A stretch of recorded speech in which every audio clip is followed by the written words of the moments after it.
Hello friends, आज हम बात करेंगे लियोनटीफ मॉडल यानी इनपुट आउटपुट मॉडल के बारे में, जो इकोनॉमिस्ट वैसिली लियोनटीफ ने डेवलप किया था और 1973 में इसको नोबेल प्राइज़ के लिए रिकॉग्नाइज किया गया।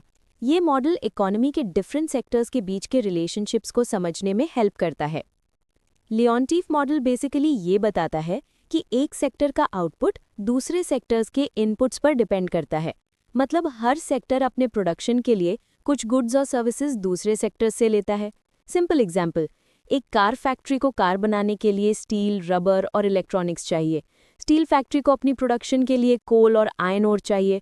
यहाँ हर सेक्टर का आउटपुट दूसरे सेक्टर का इनपुट है। यही प्रिंसिपल लियोनटीफ मॉडल का है। इस मॉडल के कुछ इंपॉर्टेंट अजम्पशंस ये हैं। प्रोडक्शन लीनियर है, हर आउटपुट के लिए एग्जैक्ट रेशियो में इनपुट्स चाहिए। इनपुट्स को एक दूसरे से रिप्लेस नहीं कर सकते। Full employment, resources fully use होते हैं। Static model short term analysis के लिए है। लियोनटीफ ने मॉडल को मैट्रिक्स फॉर्म में रिप्रेजेंट किया। A is equal to input coefficient matrix, जो बताता है एक यूनिट आउटपुट के लिए हर सेक्टर से कितना इनपुट चाहिए। X is equal to total output vector, total output हर सेक्टर का। D equals final demand vector, जो कंज्यूमर्स, एक्सपोर्ट्स और गवर्नमेंट डिमांड शो करता है। इक्वेशन है X equals AX plus D।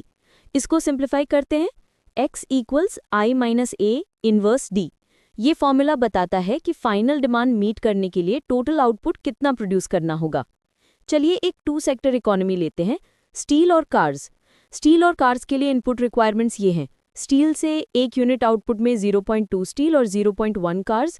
Car sector में एक यूनिट आउटपुट के लिए 0.3 स्टील और 0.1 कार्स। फाइनल डिमांड है 100 स्टील और 50 कार्स। कैलकुलेशन के बाद टोटल आउटपुट निकलता है steel sector 150 units, car sector 60 units. इसका मतलब है कि ये प्रोडक्शन ही फाइनल डिमांड को फुलफिल करेगा। लियोनटीफ मॉडल का यूज होता है गवर्नमेंट प्लानिंग और पॉलिसी मेकिंग में, रिसोर्स एलोकेशन और सेक्टर इंटरडिपेंडेंस समझने में, शॉक या डिमांड चेंजेस का इम्पैक्ट मेजर करने में, एनवायरमेंटल एनालिसिस और रिसोर्स यूज के इनडायरेक्ट इफेक्ट्स मेजर करने में। ये मॉडल सिंपल, क्लियर और ईजी टू कंप्यूट है, सेक्टर इंटरडिपेंडेंस दिखाता है और मैक्रो इकोनॉमिक प्लानिंग में हेल्पफुल है। लेकिन कुछ लिमिटेशंस भी हैं।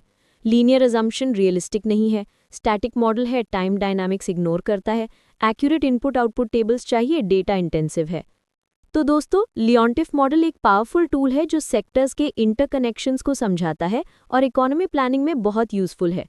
अगर आपको ये वीडियो इन्फॉर्मेटिव लगा तो लाइक और सब्सक्राइब करना ना भूलिए। कमेंट्स में बताइए कौन सा टॉपिक नेक्स्ट वीडियो में